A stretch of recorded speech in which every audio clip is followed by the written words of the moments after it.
Pangeran Jayakusuma.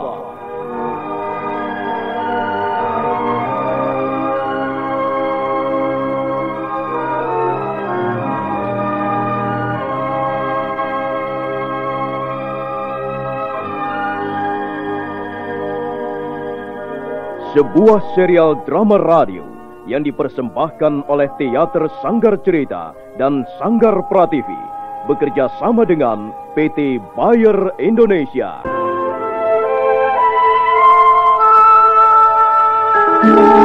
Kisah yang mengungkap sebagian sejarah tanah Jawa ratusan tahun yang silam. Kisah yang ditulis oleh Herman Pratikto kini muncul kembali dalam bentuk drama radio.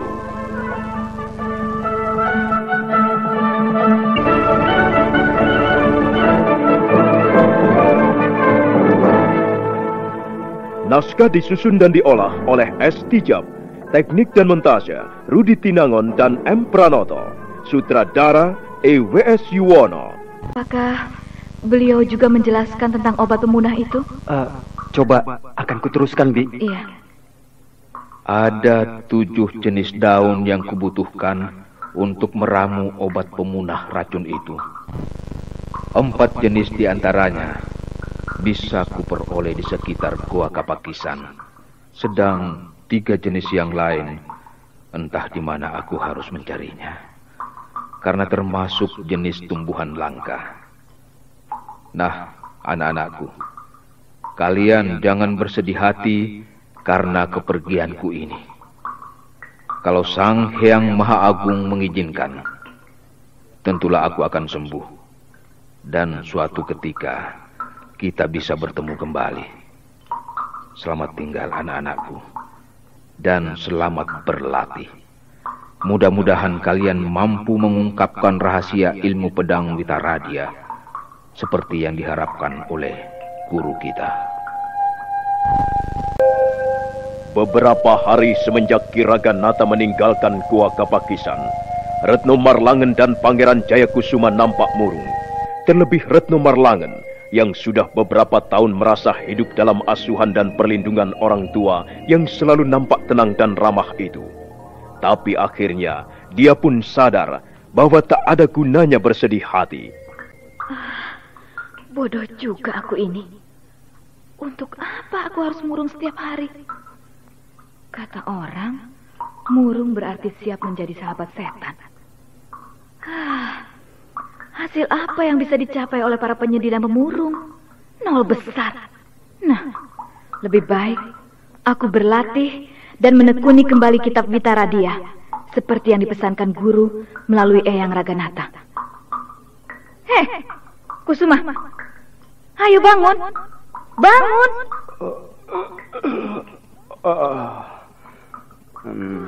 Mulutmu bau seperti mulut buaya. Ayo, bangun kataku. Sebentar, Bi.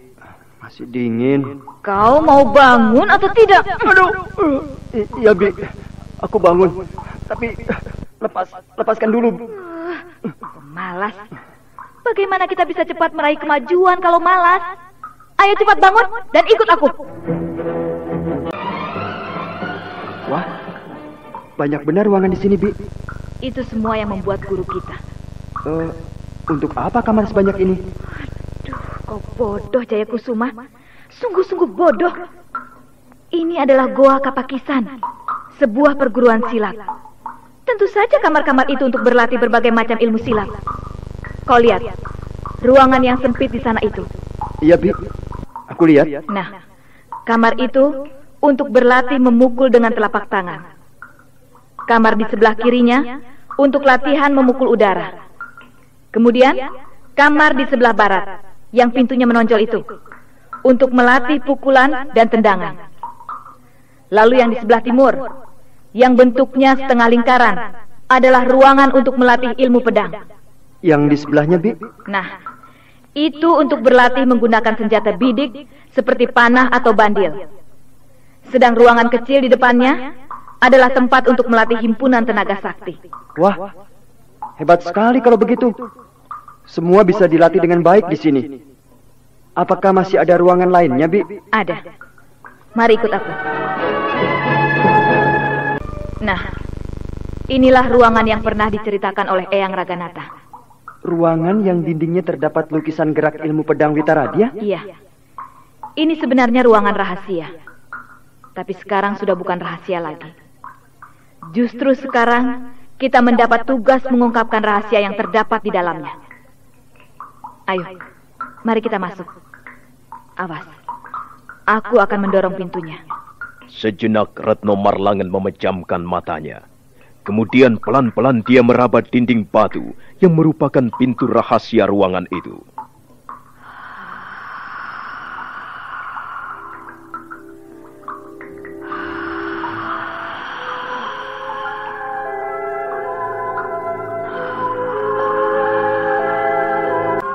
Oh, ruangan ini aneh dan menyeramkan sekali. Apakah Bibi pernah memasukinya sebelum ini? Bersama Eyang Raganata, aku pernah masuk ruangan ini. Kami pernah mencoba menguraikan rahasia yang terkandung dalam pahatan-pahatan lukisan itu. Iya, tapi gagal. Kemudian kami tidak pernah mencoba lagi.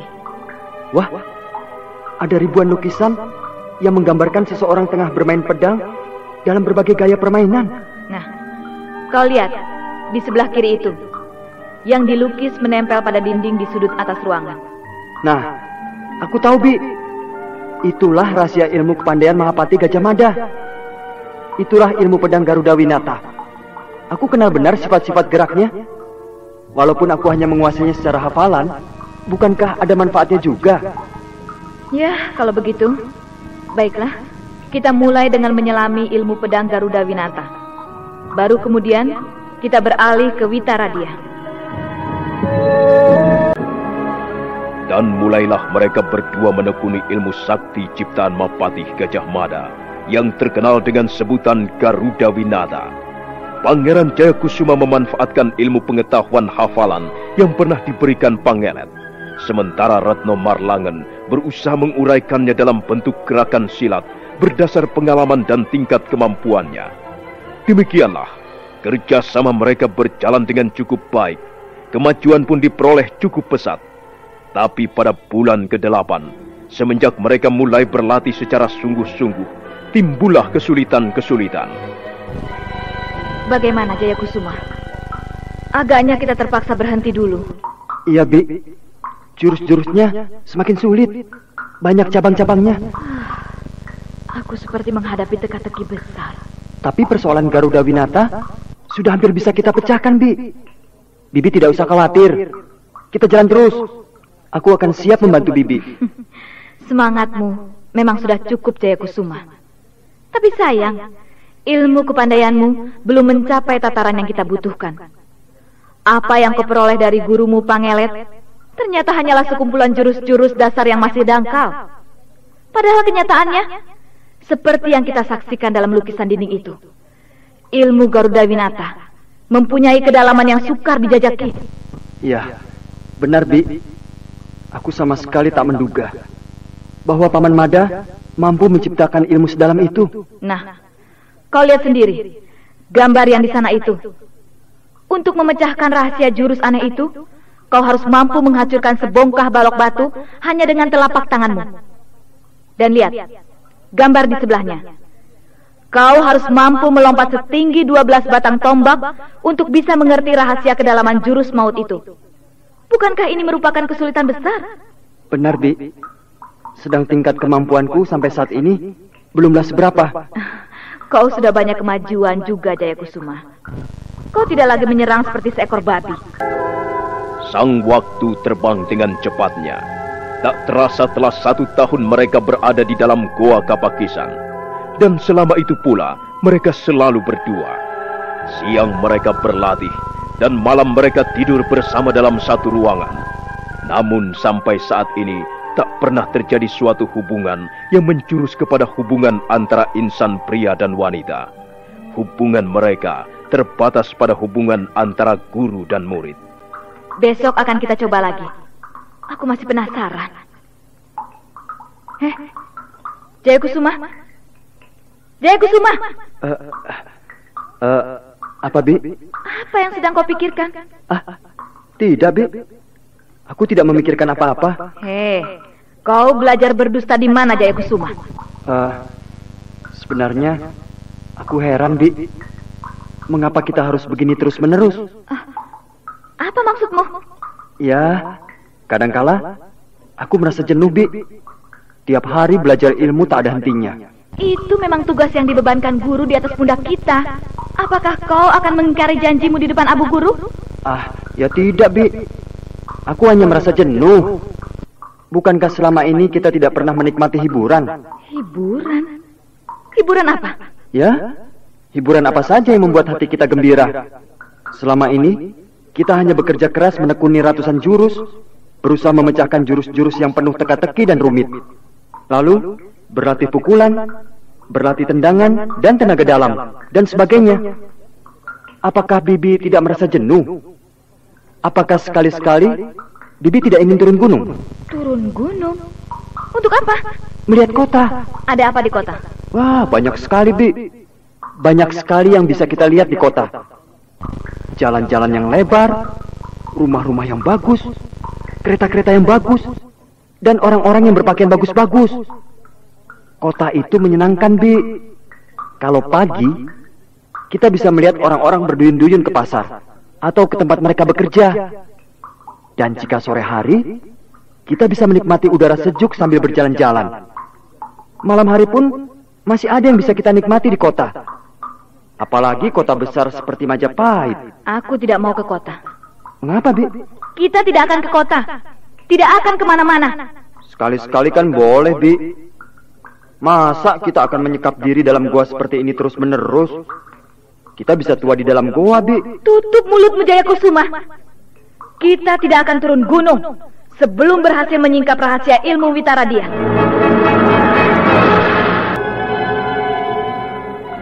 Kusuma, hentikan mimpimu melihat kota. Hayo ikut aku. Cepat! Kemana, Bi? Sudah beberapa hari kita tidak berlatih. Ayo, jangan malas. Apalagi yang kau pikirkan, Jayakusuma? Tidak. Aku hanya terpesona melihat pemandangan dari tempat ketinggian ini. Indah sekali. Selama ini kita hanya melihat lorong-lorong goa. Nah, sekarang kita menikmati suasana lain. Kau lihat apa di depan kita? Apa, Bi? Di depan kita? Iya. Aku tidak melihat apa-apa kecuali jurang menganga. Bagus. Memang jurang itulah yang kumaksudkan. Ada apa dengan jurang itu, Bi? Berapa kira-kira dalamnya? Kau bisa menaksir? Ya, kira-kira dalamnya 50 batang tombak panjang. Lebarnya? Lebarnya kurang lebih 10 batang tombak. 50 batang tombak. Bukankah cukup membuat tubuh manusia remuk? Maksud Bibi? Kalau misalnya kau jatuh ke dalam jurang itu, maka tubuhmu akan remuk. Itulah maksudku. Tapi siapa yang mau jatuh ke dalam jurang, Bi? Bibi ini macam-macam saja kalau bicara. Kusuma, coba kau lompati jurang di depan kita ini. Apa, Bi? Kau lompati jurang di depan kita ini. Dan setelah kau sampai di seberang sana, kau kembali lagi ke sini. Bi, mana aku bisa? Tidak, aku bisa jatuh ke bawah sana dan tubuhku bisa remuk. Kusuma, kau tidak ingin membantah perintah gurumu, bukan? Dengar, Bi, aku dulu pernah jatuh ke jurang yang sangat dalam. Saking dalamnya sampai dasar jurang tidak bisa dilihat. Hanya nampak bentangan hitam memanjang dari utara ke selatan. Tapi waktu itu aku melompat ada sebabnya. Aku putus asa, Bi. Aku tidak mau mati di tangan Pangelet dan Singa Nuhuk. Aku dalam keadaan terjepit. Bagus. Jadi kau hanya mau melompat jika keadaan terjepit, jika nyawamu terancam. Nah, sekarang Kau tinggal pilih salah satu, Jayakusuma. Melompat atau ku bunuh dengan pedang Pancakumara ini. Mengapa bibi sekejam ini? Kerjakan, Jayakusuma. Aku tak mungkin bisa, Bi. Aku akan jatuh dan mati di dasar jurang sana. Kau sudah bisa melompat sejauh 5 batang tombak, bukan? Iya, tapi jurang ini lebarnya 10 batang tombak. Hanya berbeda sedikit. Ayo kerjakan. Aku akan menghitung sampai 3. Kalau sampai hitungan ketiga kau masih berdiri di depanku, pedang Pancakumara ini akan membelah isi dadamu. 1. Bi, mana aku bisa, Bi? Mana aku bisa? Aku akan mati. Aku akan jatuh ke dasar jurang. 2. Hentikan, Bi, hentikan. Aku tak mungkin melompati jurang ini. Tidak mungkin. Kalau Bibi memaksa juga, Bibi akan kehilangan Jayakusuma. 3. Oh, Bi, ya.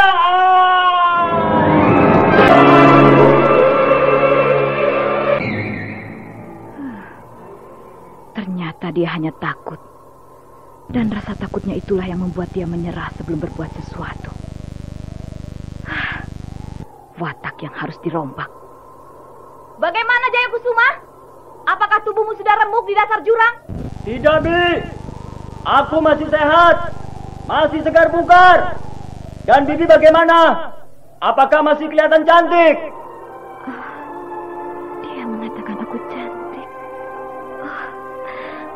Benarkah aku ini cantik? Apakah dia jujur? Atau hanya sekedar mau menyenangkan hatiku saja? Ya, selama ini aku memang tidak pernah memperhatikan soal kecantikan. Aku hanya sibuk bermain pedang dan menekuni berbagai macam ilmu kesaktian. Sekarang, tiba-tiba ada seorang pemuda mengatakan dengan belak-belakan bahwa aku cantik. Jayakusuma itu memang pandai mengambil hati wanita. Bagaimana, Bi? Mengapa Bibi diam saja? Ayo cepat melompat kemari. Jangan kurang ajar kau, Jayakusuma. Bibi marah ya? Tentu saja aku marah. Tolong. Kalau marah, Bibi kelihatan lebih cantik. Asam. Dia itu apa maunya? Dasar anak nakal. Tapi aku senang padanya. Ya, setidak-tidaknya dia berusaha untuk jujur. Aku senang dengan orang jujur. Senang. Senang yang bagaimana? Aku tidak boleh menuruti kata hatiku. Bagaimanapun, aku seorang wanita yang harus menjaga tata kesopanan. Di samping itu, aku harus menjaga wibawa seorang guru. Kalau tidak, dia bisa seenaknya. Dan hal ini akan mempersulit usahaku membimbing dia. Jayakusuma, tunggu apa lagi? Cepat melompat kemari. Tidak, Bi. Aku tak mau melompat ke situ. Enak di sini. Apa aku harus menghitung sampai 3? Walaupun Bibi mau menghitung sampai 100, aku tidak akan melompat. Aku hanya mau melompat kalau Bibi mau menjawab pertanyaanku. Kau jangan main-main, Jayakusuma. Kalau kau tidak mau melompat kemari, aku yang akan melompat ke situ. Kalau Bibi melompat kemari, aku akan melompat ke bawah sana. Aduh, gila. Benar-benar anak gila. Apa maunya dia itu? Aduh, rupanya dia bermaksud memojokkan aku. Mau bertanya apa dia? Ahoy! Bibi Retno Marlangen! Apa yang sedang kau pikirkan di situ, Bibi manis? Sekarang dia mengatakan aku manis. Apanya yang manis? Apakah aku punya keturunan gula? Sebel. Duh, dia itu benar-benar menyebalkan. Tapi juga menyenangkan. Baiklah. Kau mau bertanya apa, Jayakusuma? Menurut Bibi, apakah aku ini tampan? Gila. Benar-benar gila. Aduh. Terus terang, dia memang tampan. Tapi masa aku harus berkata terus terang? Nanti dia akan besar kepala. Bagaimana, Bi? Aku tampan atau tidak? Tidak, kau jelek seperti monyet. Nah, lihat, Bi. Monyet jelek ini akan menerkam Bibi. Yo!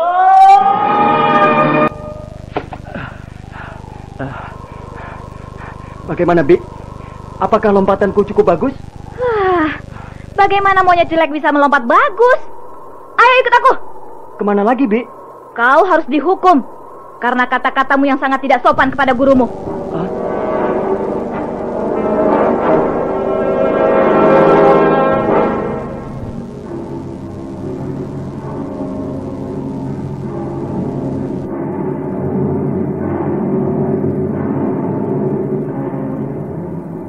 Retno Marlangen melompat dengan cekatan, diikuti Pangeran Jayakusuma.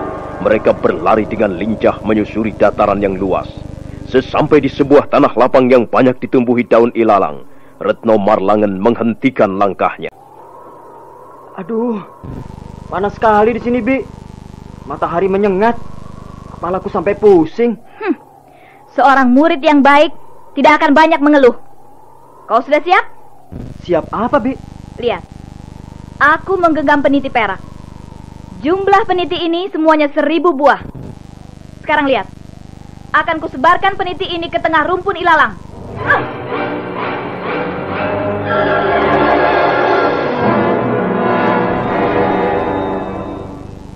Oh, peniti itu bertaburan kemana-mana. Sayang sekali peniti sebanyak itu harus dibuang begitu saja. Nah, kalau kau merasa sayang, kumpulkanlah kembali peniti-peniti itu dan berikanlah kepadaku. Apa, Bi? Apakah kau sudah tuli? Kataku, kumpulkanlah kembali peniti-peniti itu. Aduh, Bi, kok macam-macam saja? Bagaimana aku harus mengumpulkan peniti sebanyak itu? Apalagi di tengah rumpun ilalang selebat ini. Tentulah sukar sekali, Bi. Mana ada hukuman yang mudah bagi seorang murid berandalan? Sampai kapan aku bisa mengumpulkan peniti sebanyak itu? Sampai terkumpul semuanya. Dan setelah terkumpul semuanya, serahkan lagi padaku. Nah, kerjakan sekarang. Kutunggu hasilnya di kamarku. Oh, baru sekarang aku mendapat hukuman seberat ini. Kalau bukan Bibi yang menghukum, tidak bakal aku mau mengerjakannya.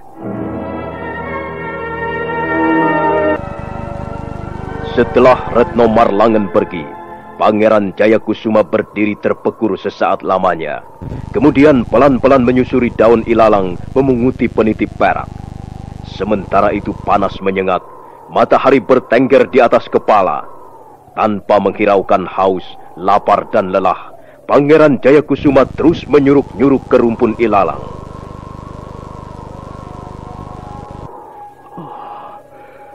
Baru terkumpul 674. Masih sepertiganya lagi. Oh, kemana ngumpetnya peniti-peniti itu ya?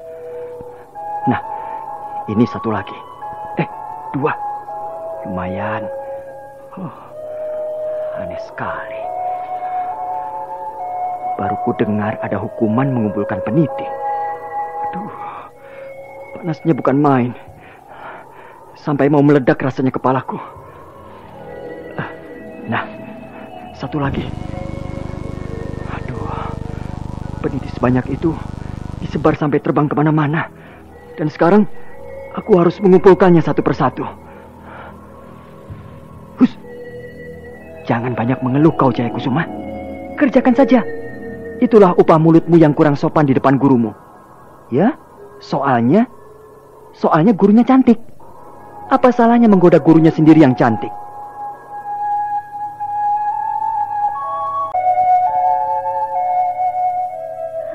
Sudah malam begini, Jayakusuma belum muncul juga.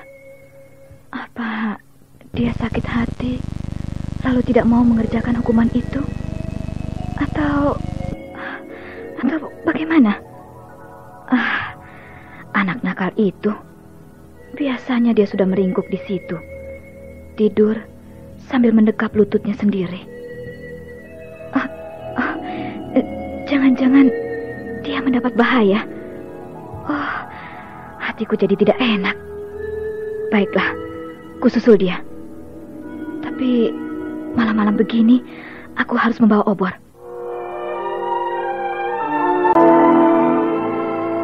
Cahaya obor yang dibawa lari Retno Marlangen berkibar-kibar terbuai angin padang yang luas. Dari jauh nampak seperti seekor kunang-kunang raksasa yang bergerak membelah dataran ilalang. Cahaya obor itu pun akhirnya berhenti. Jaya Kusuma! Jaya Kusuma! Di mana kau? Jaya Kusuma! Apakah kau sudah selesai mengumpulkan peniti-peniti itu? Aku tahu. Pasti kau bersembunyi. Kau memang monyet jelek. Jaya Kusuma!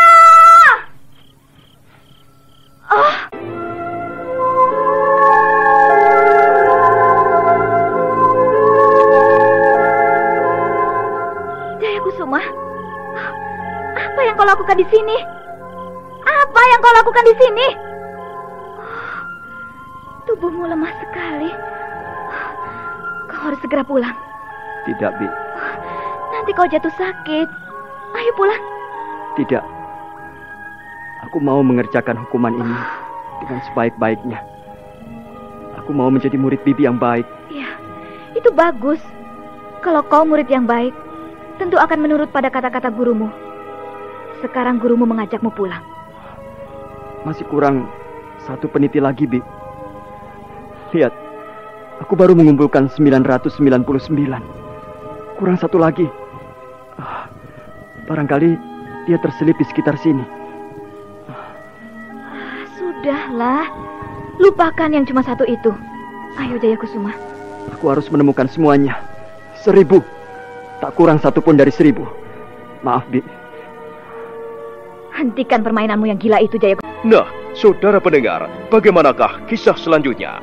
Silakan menunggu kelanjutan kisah Pangeran Jaya Kusuma ini pada episode berikutnya yang dipersembahkan oleh Revagan, tablet anti flu buatan Bayer, manjur dan cepat kerjanya. Sampai jumpa.